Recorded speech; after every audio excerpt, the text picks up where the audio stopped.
Mais uma vez, saúdo a todos com a graça e a paz do nosso Senhor Jesus Cristo, tanto aos amados aqui presentes, como aqueles que neste exato momento estão em seus lares, em suas casas, e nos acompanham através das nossas plataformas digitais. Agradeço a Deus a mais uma oportunidade de estar aqui na igreja onde eu nasci, podendo ministrar, podendo trazer a sua palavra por mais essa oportunidade. Agradeço também ao querido pastor Ramon Torres e pastor Ramon Laqueden, que me confiaram por mais uma vez o púlpito desta amada igreja, a ministração da palavra. Os nossos pastores que se encontram ali na cidade de São João dos Patos, tanto o nosso pastor Ramon Torres como o querido Ramonzinho, Ramon Laqueden, ali nas conferências de aniversário da primeira igreja batista daquela cidade, a PIB do Cordeiro. E logo, logo eles estarão de volta à cidade de Timon. Pois bem, meus amados, hoje nós iremos conversar um pouco sobre dois versículos que são bastante conhecidos de cada um dos irmãos. Aqueles que não conhecem, logicamente, hoje irão escutar. E a Karine, quando começou a cantar essa música, eu fiz até um printzinho e eu achei interessante de trazer também. Se não fosse pela lança ao teu lado, se não fosse por teu corpo imolado, onde estaria eu, onde estaria cada um de nós? Graças pela cruz, onde tudo começou. Graça pela cruz, onde teu sangue me lavou, onde o sangue de Jesus lavou cada um de nós. Diante disso, pessoal, eu peço que vocês abram suas Bíblias em Romanos, no seu capítulo 12, versos de 1 a 2. Romanos, no seu capítulo 12, versos de 1 a 2. Como eu falei, é um texto bastante conhecido e é um texto chave para cada um dos crentes aqui presentes. É um texto chave que demonstra muito do que é o Evangelho. É um texto que ele faz o link sobre quem é Cristo, sobre quem é Deus e quem é cada um de nós.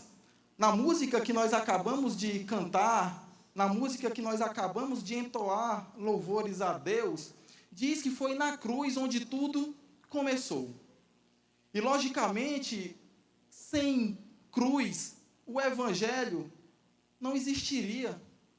Sem o sacrifício, o Evangelho não existiria. Então a cruz foi onde tudo começou. Porque se não fosse por aquele sacrifício, se não fosse por aquela entrega, onde estaria eu?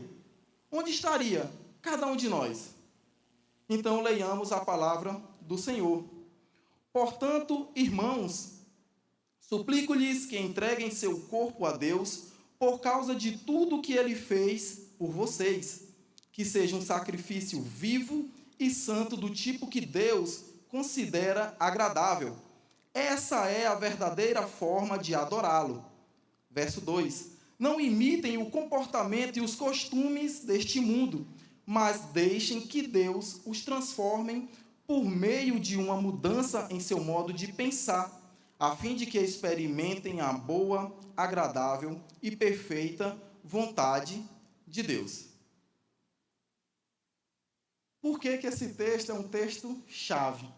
Porque sem a compreensão verdadeira desse texto, sem que nós, tocados pelo Espírito Santo, nós nunca iremos compreender as verdades bíblicas trazidas nesses dois versículos.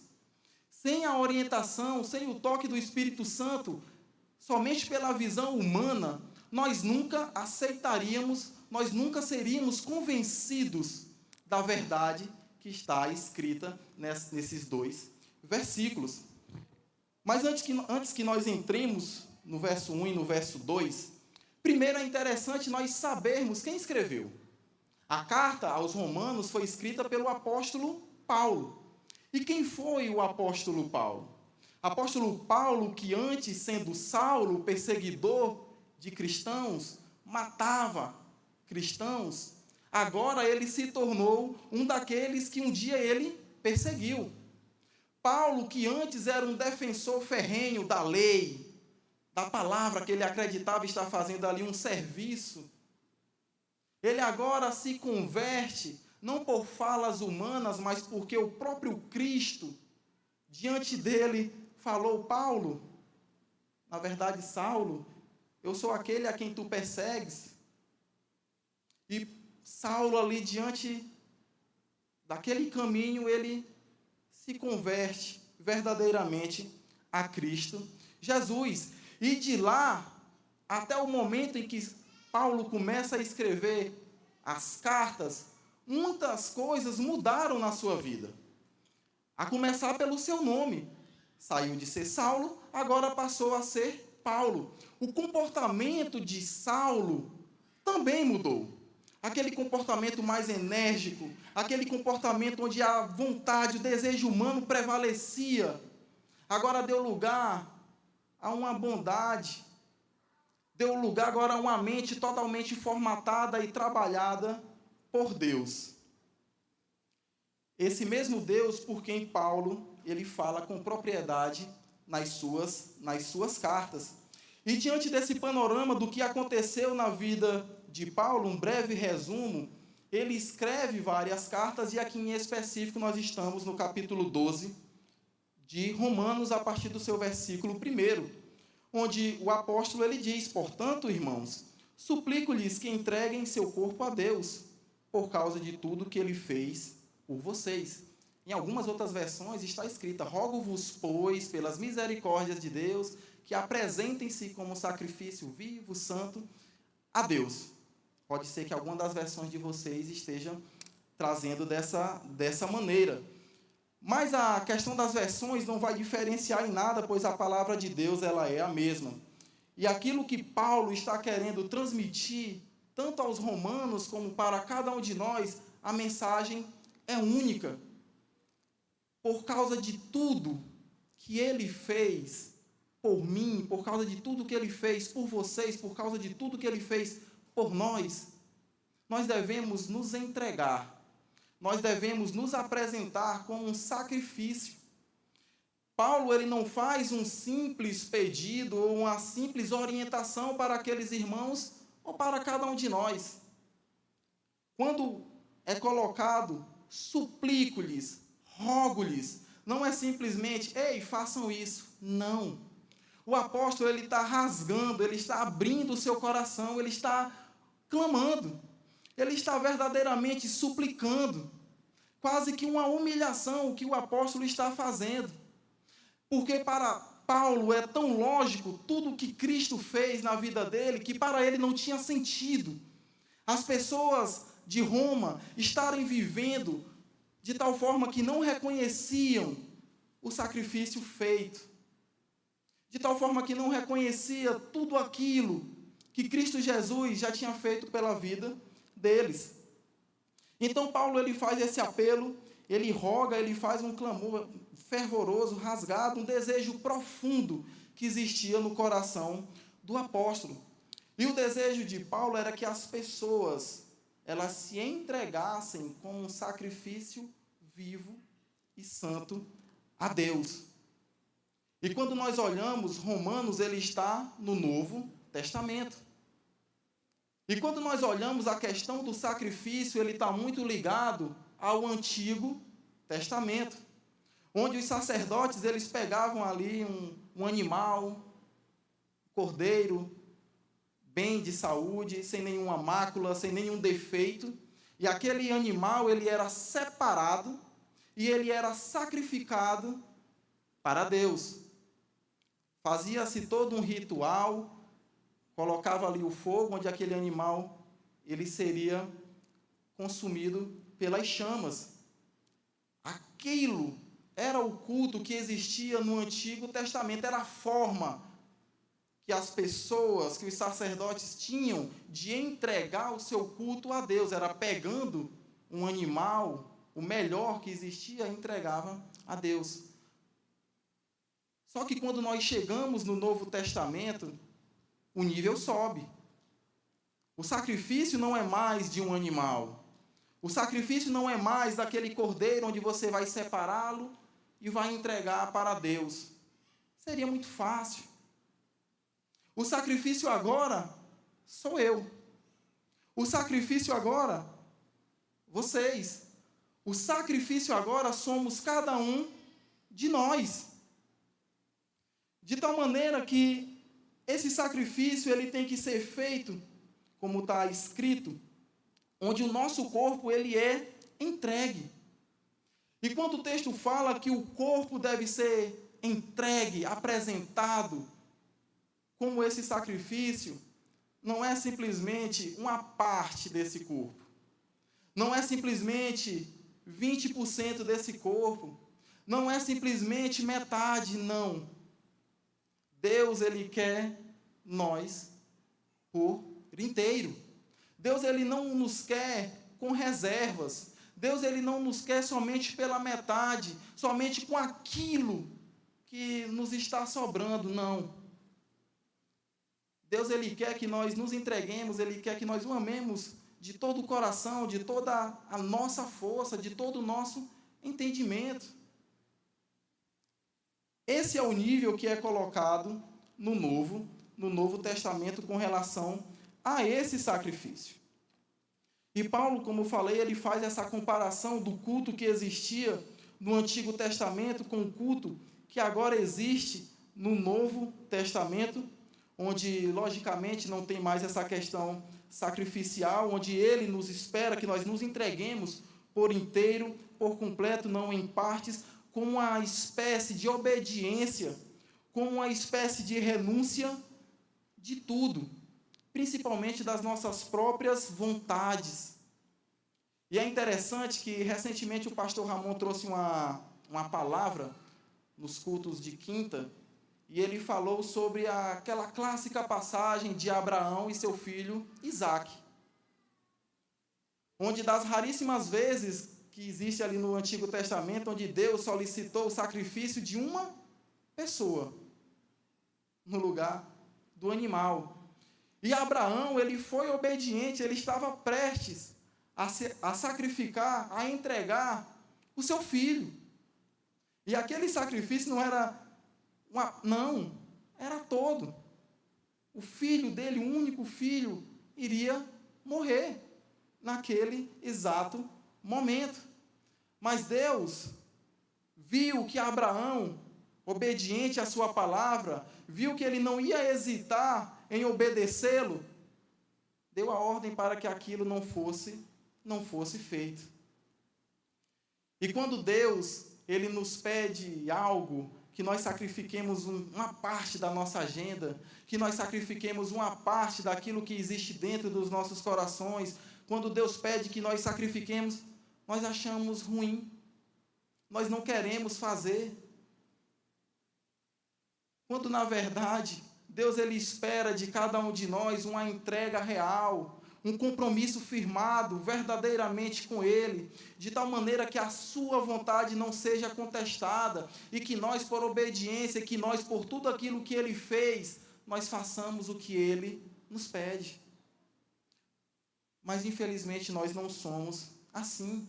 Se nós pararmos para olhar para dentro dos nossos corações, se nós pararmos para fazermos um check-up de como nós estamos, como está o nosso relacionamento diante de Deus, como está o nosso comportamento como igreja, qual igreja nós estamos sendo, se é uma igreja que se sacrifica em prol do reino, se uma igreja que se sacrifica devido a tudo aquilo que Jesus fez, que Deus fez, pelos seus atos misericordiosos, qual será a resposta? Qual será a análise final que nós faremos de nós mesmos? Será se nós estamos perto? Ou será se nós estamos muito distantes do que o Evangelho nos coloca, do que a palavra de Deus nos solicita para que façamos? De tal maneira que tudo isso que eu listei, a entrega, a obediência, a renúncia, as nossas agendas e as nossas vontades, elas têm essa ligação pelas misericórdias de Deus. De tal maneira que pelas misericórdias dele, nós devemos renunciar a tudo aquilo que nós queremos. Nós devemos obedecê-lo plenamente, nós devemos viver a sua vontade, não a nossa. A nossa agenda, ela deve se inclinar para aquilo que Deus solicita e nós devemos nos entregar verdadeiramente a Ele. E quando nós olhamos que é pelas misericórdias de Deus, e qual é o conceito de misericórdia? O que nós entendemos por misericórdia e o que é essa misericórdia? Misericórdia é a ação que é feita para alguém que geralmente essa pessoa não merece. Misericórdia, em resumo, é nós recebermos algo que nós não merecíamos, que nós não merecemos. E foi tudo isso que Deus fez para conosco. Misericórdia é uma ajuda, um auxílio, piedade, compaixão por alguém que não merece, é fazer algo, dar algo para alguém que não merecia. Se não fosse pelo amor dele, pelo sangue derramado dele, a maior ação de misericórdia lá na cruz, onde tudo começou, e nós não merecíamos, onde estaria cada um de nós? Se não fosse pela ação redentora de Cristo Jesus, pela sua obediência, onde estaria cada um de nós?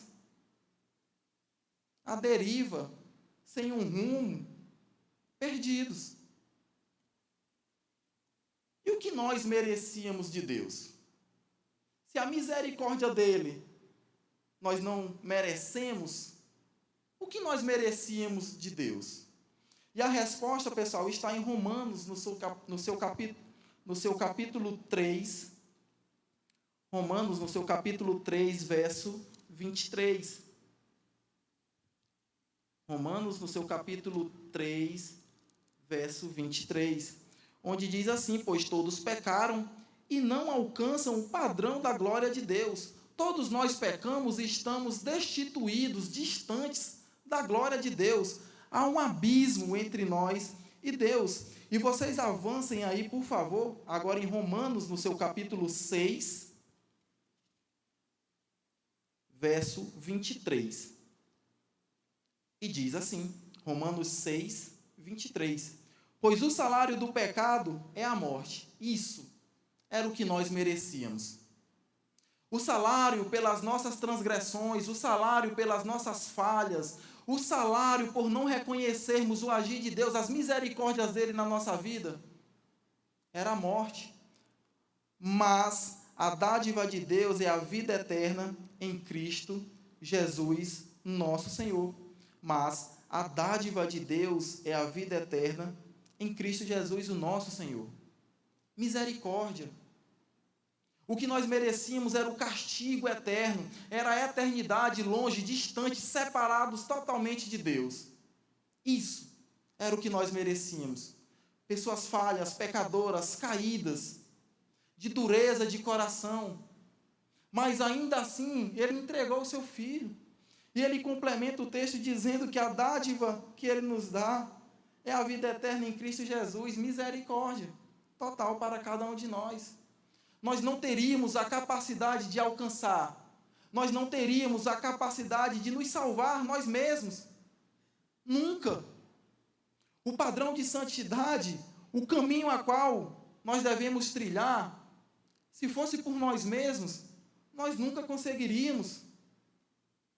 E Deus, ele é tão bom em misericórdia que além do sacrifício de Cristo Jesus, ele deixou para conosco o Espírito Santo, para ser o nosso orientador, a nossa bússola, aquele que vai nos dizer qual rota nós devemos trilhar, qual rumo nós devemos seguir. E mais uma vez, um ato misericordioso de Deus. Já pensou se fosse apenas o sacrifício de Cristo Jesus? E nós não tivéssemos o Espírito Santo para nos ajudar, para nos orientar, como nós iríamos reconhecer o sacrifício feito na cruz? Nunca. Ele é quem nos convence do pecado, da justiça e do juízo. Ele é que toca dentro dos nossos corações e aponta e mostra e nos revela toda a ação redentora de Deus para conosco. e nós olhamos para a nossa vida, ainda com o Espírito Santo, é difícil. Imagina as pessoas que não o têm. Imaginem as pessoas que não são direcionadas por Ele. Imagine as pessoas que são direcionadas pelos seus desejos, pelas suas vontades. Pessoas que olham para a cruz vazia e não reconhecem, não sabem o porquê. E quando alguém fala que Cristo morreu para que ela fosse salva, que Cristo morreu para limpá-la dos seus pecados e que assim ela tivesse e tenha acesso aos céus, à salvação, a Deus, ela vai dizer: por mim mesmo não. Eu não mandei, eu não pedi. Eu não acredito nessa história, nessa ficção que vocês acreditam. O mundo, ele não reconhece porque ainda não tem. Mas nós, pela misericórdia de Deus, pela sua graça salvadora, pela sua graça redentora, nós o temos e nós reconhecemos. Mas não basta somente nós reconhecermos como está escrito. Basta nós reconhecermos, mas também, todos os dias da nossa vida, nós nos entregarmos a Deus. Nós nos sacrificarmos a Deus. O sacrifício é o resultado de termos compreendido os atos de Deus. O sacrifício é o resultado de tudo aquilo que Deus fez. O sacrifício é o resultado lógico, racional, da ação redentora dele para conosco, é a situação óbvia. Mas, infelizmente, muitos até reconhecem, mas muitos não querem se entregar. Ou muitos ficam ali adiando, ou muitos, mesmo reconhecendo, não querem obedecer a palavra de Deus. Dentro das igrejas, pessoal. Dentro das nossas igrejas. Pessoas que até reconhecem que Cristo Jesus se sacrificou, se entregou por elas. E qual seria a sequência lógica? Ela fazer aquilo que é para ser feito. Mas não fazem. Vivem dia após dias somente pelas suas próprias vontades, por aquilo que o seu coração está direcionando. De tal fato que o texto segue que seja um sacrifício vivo e santo do tipo que Deus considera agradável. Essa é a verdadeira forma de adorá-lo. Essa é a verdadeira forma de adorá-lo, ou esse é o nosso culto racional, como está escrito. Essa é a verdadeira forma de adorá-lo, ou esse é e deve ser o nosso culto racional. E quando é colocado o culto racional, é um culto que tem lógica. Você nunca vai fazer algo que não tem uma lógica, que não tem uma sequência. Se você compreendeu a palavra, se você compreendeu o sacrifício, o seu culto ele deve ser racional, pensado. Ele deve ser um culto óbvio, de entrega a Deus. Você nunca vai agradecer a alguém uma coisa que ele nunca fez para você. Não tem lógica nisso. Uma pessoa que nunca fez um favor para mim, eu não posso chegar lá diante dele e agradecer por algo. Não. Mas Deus fez. Mas Jesus fez. E quando a palavra culto é colocado, é esse momento que nós estamos aqui na Igreja Batista Memorial, onde nós celebramos, cantamos, louvamos, dizimamos, oramos, estamos na verdadeira comunhão, porque tudo isso faz parte de uma lógica, de uma compreensão de algo que foi feito por nós. Se dentro dessa lógica eu não entender que Cristo morreu por mim, eu não vou conseguir louvar e adorar, cantar verdadeiramente. Não tem como.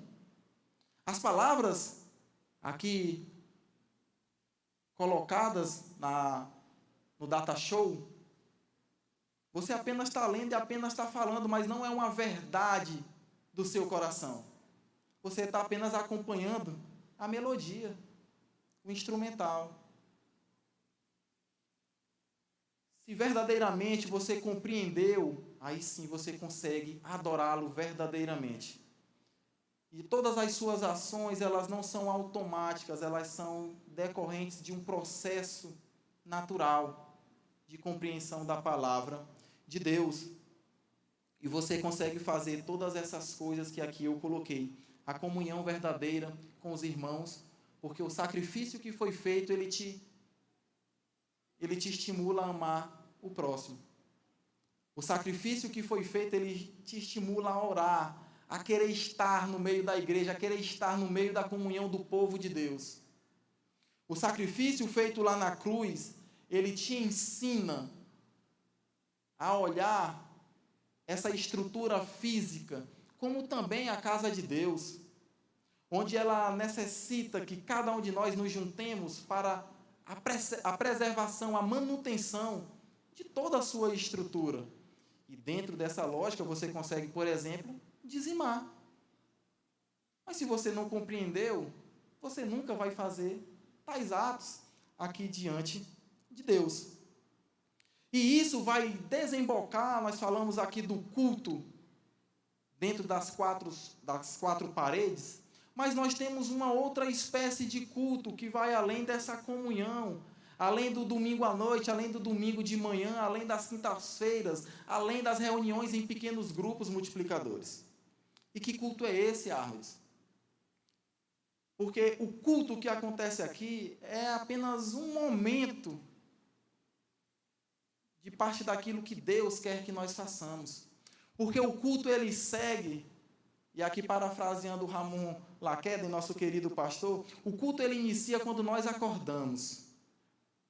Quando nós acordamos, nós ali reconhecemos que as misericórdias de Deus se renovaram sobre nossas vidas, nós agradecemos ao Pai, e nós de imediato começamos ali a oração, e o culto já se iniciou. O culto, ele vai iniciar quando nós sairmos daqui, vai continuar, na verdade. O culto a Deus, ele não para, porque o culto é o nosso estilo de vida, é todos os instantes como nós estamos agindo, como nós estamos pensando, o que nós estamos fazendo. Se nós compreendermos que nós somos igreja, e essa igreja ela tem que cultuar a Deus em todos os lugares, em todos os momentos. E toda essa questão do verso 1 sobre esse culto e sobre essa questão racional, essa verdadeira forma de adorar a Deus, ela agora vai cair para o campo prático das coisas. O verso 12, o verso 2, onde diz o seguinte: não imitem o comportamento e os costumes deste mundo. Desculpa. Mas deixem que Deus os transforme por meio de uma mudança em seu modo de pensar, a fim de que experimentem a boa, agradável e perfeita vontade de Deus. Se você compreendeu o sacrifício, de Cristo Jesus, você agora vai se entregar a Ele. Você compreendeu o culto racional, de tal forma que agora você vai passar por algumas mudanças. Paulo escreveu para a igreja de Roma, mas ele também escreve não somente para os crentes, não somente para aqueles que conhecem a Deus, mas ele escreve para aqueles que ainda não o conhecem. Onde no começo ele diz: não imitem os comportamentos e os costumes deste mundo, é para nós que conhecemos, mas também é para todo aquele que não conhece, mas que porventura pode até estar aqui presente nesta celebração. Não imitem, não se amoldem ao comportamento das pessoas que estão lá fora. E aí nós temos dois padrões, nós temos duas formas. Nós temos o padrão que Deus preparou para todo aquele que deseja estar ao seu lado, no caminho a qual Ele preparou. Mas nós também temos um outro padrão que anda totalmente à distância, às margens do Evangelho. Nós temos uma forma que é a forma de Deus e nós temos uma forma que é a forma do mundo. E nós vamos seguindo. O não se amoldar, o não imitar os comportamentos deste mundo, é no sentido de nós não tomarmos a forma, é no sentido de nós não entrarmos no esquema, no sentido de nós não fazermos aquilo que o mundo lá fora faz, de tal modo que o mundo não pode ser o nosso padrão de vida. É muito comum, principalmente entre jovens e adolescentes, quando vai ter a festinha ali do colégio, a festinha ali da faculdade, a resenha, como a galera diz, e aí o menino vai lá pedir para o seu pai, para a sua mãe, e a mãe e o pai, crente em Cristo Jesus, diz ali, não, você não vai. E o menino, mamãe, mas todo mundo vai. Pois é, você não é todo mundo. As pessoas que estarão lá, elas são guiadas por um outro padrão, por um outro tipo de comportamento, e você não foi feito para isso, meu filho. As pessoas que estarão lá, elas têm uma mente, elas têm uma formatação, elas pensam de uma maneira que você não foi preparado para pensar da mesma forma.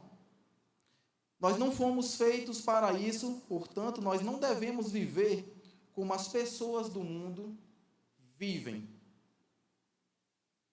A forma que Deus preparou para nós é diferente. O não se amoldar, ele tem alguns exemplos até engraçados.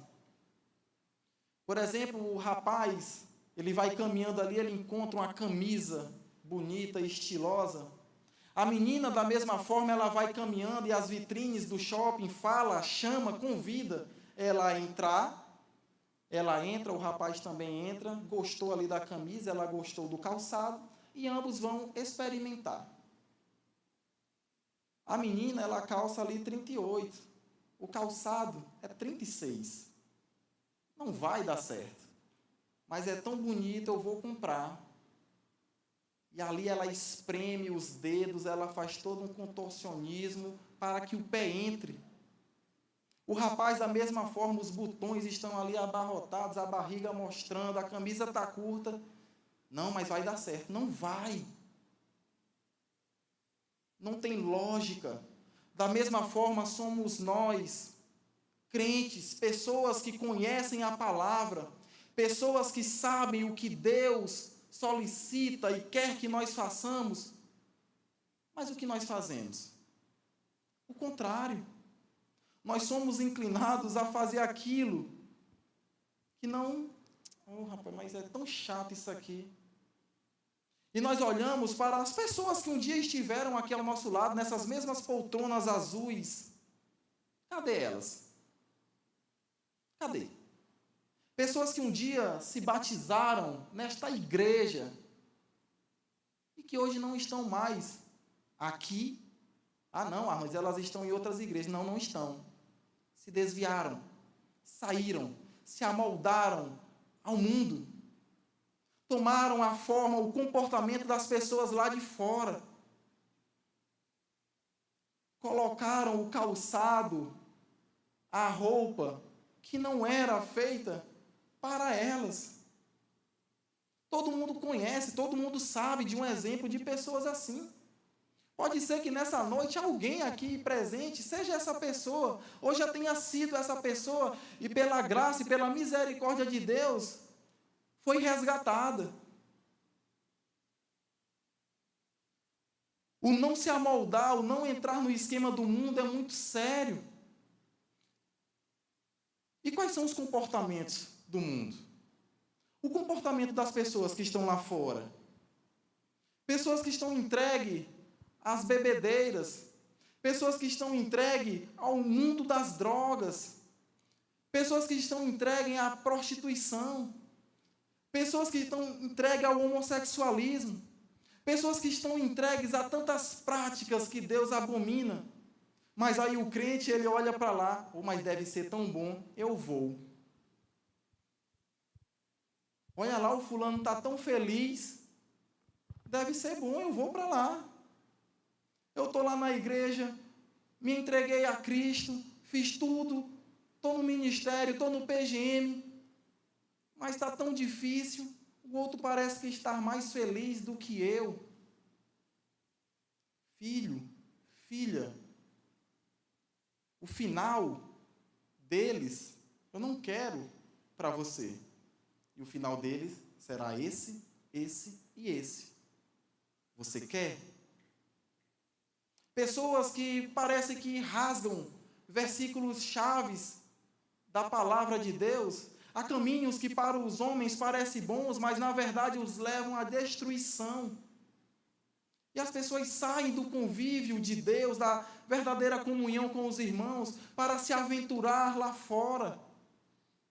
Se encaixar numa forma, num padrão que não foi feito para eles.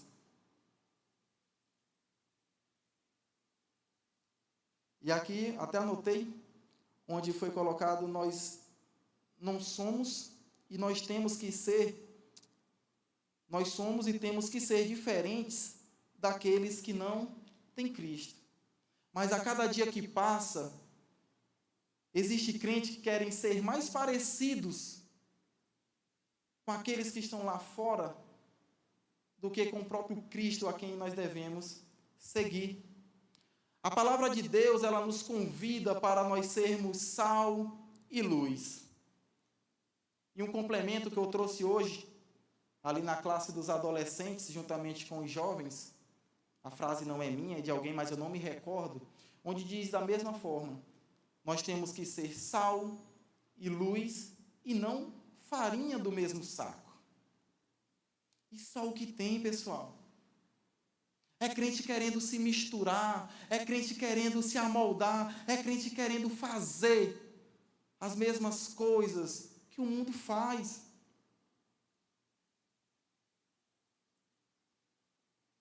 Gálatas, no seu capítulo 2, verso 20, diz que não mais eu vivo, mas Cristo é quem vive em mim. Fui crucificado com Ele. O Arnold morreu. O Elton morreu. Não mais nós vivemos, mas Cristo. E se essa é uma verdade dentro de cada um de nós, por que a cada dia nós queremos botar o nosso velho eu para viver e deixar Cristo de lado, de escanteio? A transformação, ela deve acontecer na nossa mente, como o texto está nos trazendo. E essa renovação da mente, ela parte por primeiro nós renunciarmos a nós mesmos, e assim como o versículo de Gálatas está dizendo, que agora Cristo passe a direcionar a nossa vida, de tal maneira que eu não tenha mais prazer nas coisas lá de fora, de tal maneira que eu não tenha mais inclinação às práticas de lá, mas às coisas daqui. As coisas do reino. Porque se um dia verdadeiramente eu entendi que foi pelas misericórdias de Deus, a racionalidade ela deve aparecer na minha forma de pensar e na minha forma de agir, como o texto está colocando. E essa transformação da mente é no sentido mesmo de nós nos transformarmos, de nós termos uma mente mudada, transformada, renovada, de nós nos transformarmos em uma pessoa, em pessoas diferentes. Paulo, ele tinha uma personalidade. Paulo, ele era conhecido de um jeito, perseguidor de cristãos, matador de crentes. Mas ele teve uma mudança na sua mente, na sua forma de agir e pensar. E ele se transformou. E a transformação aqui é de nós sairmos de uma situação feia, triste e deplorável. Ou vocês acham que é bonito as pessoas que nesse exato momento estão nas mesas de bares? Pessoas que nesse exato momento estão se drogando, pessoas que nesse exato momento estão fazendo tantas outras coisas. Então é de nós sairmos, dessas pessoas saírem dessa situação triste e se transformarem em uma nova criatura.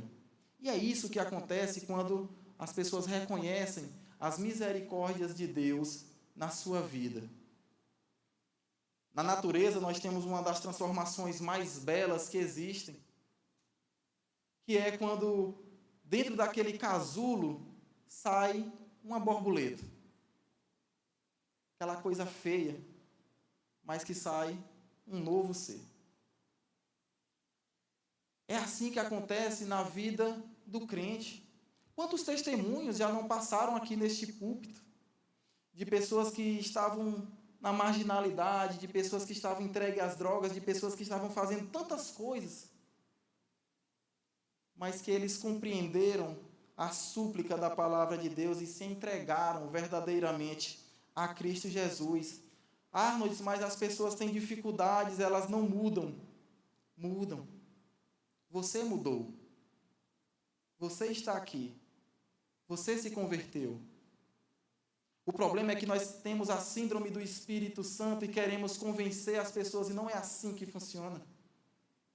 O nosso papel é falar, anunciar, perseverar e entregar ao Espírito Santo de Deus para que faça aquilo que deve ser feito. As pessoas, elas precisam renovar, reorganizar, ajustar, mudar a sua forma de pensar.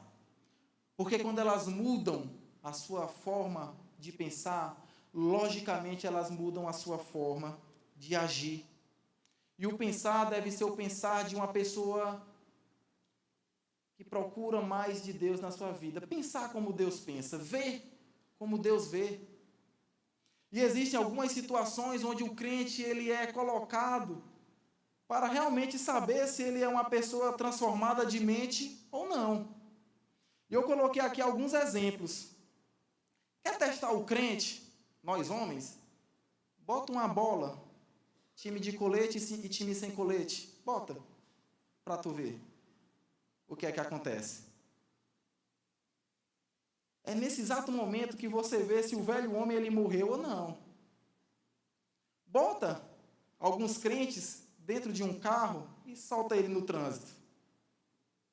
Cego, Bartimeu e tudo enquanto. Está me vendo aqui não? Passa por cima. Uma mente que ainda não foi renovada, não foi transformada. Jogos.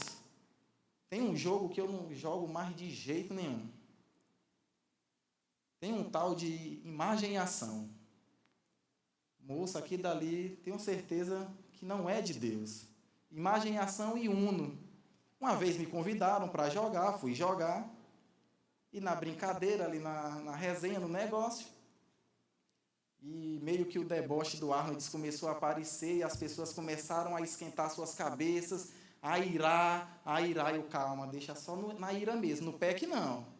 Usa até os versículos. Quando eu vi que a situação estava de um jeito, o homem já bloqueado no WhatsApp, o meu Deus do céu, foi o que aconteceu.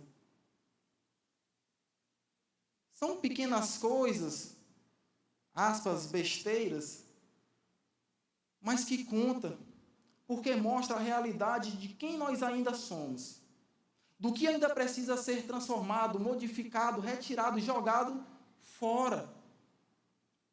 São exemplos pequenos, bola, trânsito, jogo, redes sociais, pelo amor de Deus, é um mar de discussão. Se o caba diz que é esse e o outro diz que é esse, morreu a história, eles vão se degladiar. Qual testemunho está aparecendo? A quem as pessoas estão enxergando? Cristo aparece ali? Porque tudo isso, pessoal, vai desembocar em algumas coisas, principalmente a fim de que nós experimentemos a boa, agradável e perfeita vontade de Deus. E como nós vamos saber essa vontade de Deus se nós primeiro não reconhecemos o sacrifício que Ele fez por nós? Como nós vamos reconhecer essa vontade, sendo que nós não nos entregamos a Ele? Porque só se entrega a Ele quem reconhece o que foi feito. De outra forma, não vai. Cristo Jesus aponta que Ele é o único caminho, João 14,6, não é isso que está escrito? E como as pessoas vão reconhecer o caminho se elas não reconhecem a Cristo? Elas não reconhecem que Jesus se sacrificou, se entregou por elas. Como reconhecer essa vontade? Como se entregar verdadeiramente? Como compreender a forma de adorá-lo? Como ter esse culto racional? Como ter a mente transformada e renovada se eu continuo a agir pela vontade humana e não deixando que Cristo mude a minha forma de pensar? Uma pessoa que não reconhece essas coisas, ela não vai saber a vontade de Deus por algumas coisas óbvias. Primeiro, ela não vai orar, e se orar é vazia, ela não vai escutar. Não vai saber identificar a voz de Deus, logicamente. Ela não vai saber escutar, ouvir e aceitar conselhos de pessoas que Deus está usando, está colocando ali como instrumento diante da vida delas. Pessoas, e eu como líder de pequeno grupo, onde nós vamos orientar, onde nós vamos aconselhar, à luz da palavra, se zangam, saem, rasgam a garganta aos quatro ventos. Muito comum.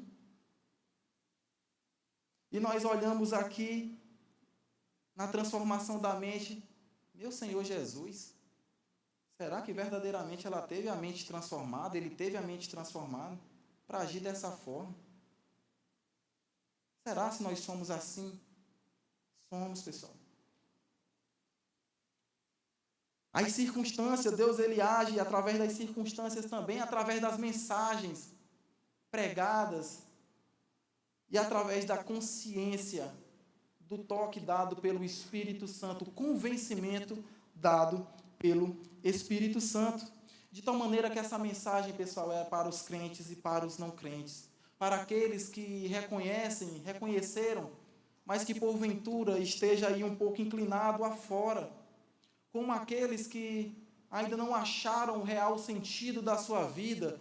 E o real sentido para a sua vida está aqui, está escrito.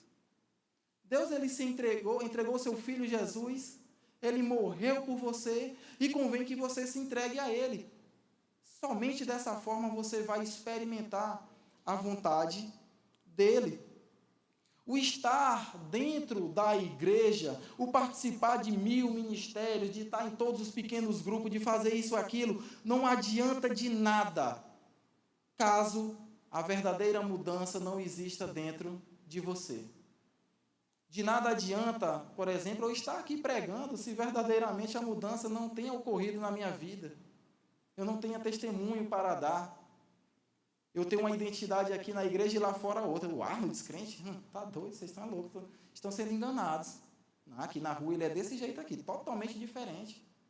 O fulano, rapaz, ele pode ser crente lá. Aqui na faculdade, é o promotor dos eventos. Ele é que organiza tudo. Quem? Não, está errado. Não é estar no ministério de louvor, não é estar numa recepção, não. Isso são resultados de pessoas que compreenderam e que sabem que agora precisam servir. Não estar por estar para mostrar para alguém. De nada adianta, Deus conhece e sabe do nosso coração. Então, se isso não causar mudança, se isso não transformar nossa forma de viver, de nada adiantou. E um outro ponto importante para nós fecharmos a mensagem é que esse evangelho, pessoal, como foi cantado, graças pela cruz, onde tudo começou, primeiro algo foi feito. Primeiro algo foi feito. Para que toda essa jornada começasse, lá na cruz foi o start. Lá na cruz é que veio o sentido lógico para tudo isso que nós estamos vivendo e experimentando. E quando nós olhamos, por exemplo, para outras religiões, isso não acontece. Essa lógica ela não existe. Cristo, ele nos amou primeiro e agora nós o amamos. Cristo, ele se entregou por nós e agora nós nos entregamos a ele. Outras religiões não. Primeiro você faz algo para receber em troca. Existem religiões, seitas, tantas outras coisas mundo afora, onde o pois, ele não existe. O rogo-vos, pois, remetendo a algo que foi feito. Não. Você deposita aqui e a sua bênção vai chegar. Entregue uma cesta básica e você vai ser uma pessoa melhor na próxima reencarnação. Não tem lógica. Não cabe. De tal maneira, pessoal, que no Evangelho tem a gratidão. Tem as pessoas que reconhecem e são gratas a Deus por tudo que foi feito. E como resposta, elas se entregam a Deus para viver a vontade que Ele tem para aquelas pessoas. Vontade essa que é boa, perfeita e agradável. O Evangelho, ele te faz ser salvo pela graça e não pelas ações que você pode fazer. Se fosse assim, nós pobres estaríamos fritos. Se fosse somente pelas obras, já era. Não tinha lógica o sacrifício feito na cruz. E hoje Deus ele convida. Hoje Deus ele convida pessoas que, por exemplo, na noite de hoje, compreenderam essa palavra. Um sacrifício foi feito por mim, um sacrifício foi feito por vocês, por nós. João 3,16, porque Deus amou tanto o mundo, de tal maneira que entregou o Cristo Jesus, seu único Filho, para todo aquele que nele crê não pereça, mas tenha a vida eterna. Em que outro local você vai encontrar essas palavras? Em que outro local você vai encontrar um Deus que te chama, que primeiro fez um sacrifício por você, um Deus que te convence do pecado, um Deus que te mostra que tuas ações estão erradas, um Deus que te mostra que você está caminhando totalmente errado, um Deus que te mostra que você está num caminho que está te levando para mais distante dele. E nessa noite, aqueles que compreenderam a mensagem, e eu peço que a igreja se coloque de pé e esteja orando, e que nessa noite, se alguém compreendeu essa mensagem de que Cristo Jesus foi entregue por vocês, que nessa noite alguém compreendeu que foi feito todo um plano de resgate da sua vida, se nessa noite alguém compreende e enxerga que está distante da palavra do Senhor, que possa estar erguendo uma de suas mãos para o Evangelho, para Cristo Jesus na sua vida. Se nessa noite o Espírito Santo de Deus toca no seu coração e te faz reconhecer o pecado que você está carregando, se nessa noite alguém aqui que não tem ainda Cristo como seu único e suficiente Salvador, que possa tomar essa decisão e possa erguer uma de suas mãos. A igreja está orando. Pode ser que porventura você pense que está caminhando lado a lado com Deus e não está. Pode ser que nessa noite você esteja sendo enganado por você mesmo. Rogo-vos, pois, pelas misericórdias de Deus, para que você se entregue como um sacrifício vivo, santo, para que a partir de hoje você tenha uma vida que agrade a Deus, o Altíssimo. Se nessa noite tem alguém que reconhece que necessita da graça e da misericórdia de Deus, eu peço que erga uma de suas mãos. Glória a Deus. É isso, pessoal. Que o Espírito Santo toque aos nossos corações.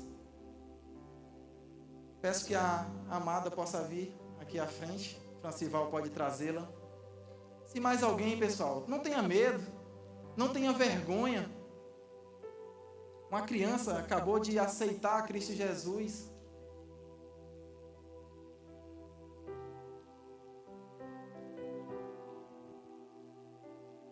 Pois oremos, pessoal. Senhor nosso Deus, eu sou grato, Pai, e a tua igreja também é. Porque a tua palavra foi pregada, a tua palavra foi ministrada e o Senhor nos deu a oportunidade de mais uma vez ouvi-la. E nós sabemos, ó Pai, que o teu evangelho, a tua palavra, ela não volta vazia. Antes de tudo, ela faz aquilo que o Senhor quer. A tua palavra, Pai, ela é capaz de tocar profundamente no nosso coração e fazer com que pecadores reconheçam o seu pecado. Fazer com que pecadores se realinhem no caminho. Fazer com que pecadores retornem para o caminho a qual o Senhor já tem preparado desde a eternidade. A tua palavra é a única capaz de causar uma verdadeira transformação em cada um de nós. E aqui, como fruto dessa palavra, está a vida dessa pequenininha, que se entrega, que reconhece o sacrifício feito naquela cruz, que reconhece Cristo Jesus como o seu único e suficiente Salvador. E que o teu Santo Espírito, ó Pai, passe a habitar nela, que o teu Santo Espírito passe a conduzi-la pelos caminhos a qual o Senhor deseja. Que diariamente, Pai, ela se apresente como um sacrifício vivo diante do teu altar. E que a tua igreja, Pai, possa estar orando uns pelos outros e também orando pela vida dessa pequena, que hoje se lança nos teus braços e reconhece, não mais eu, mas Cristo é quem vive em mim agora. Em o nome de Jesus é que eu te oro e por fé te agradeço. Amém.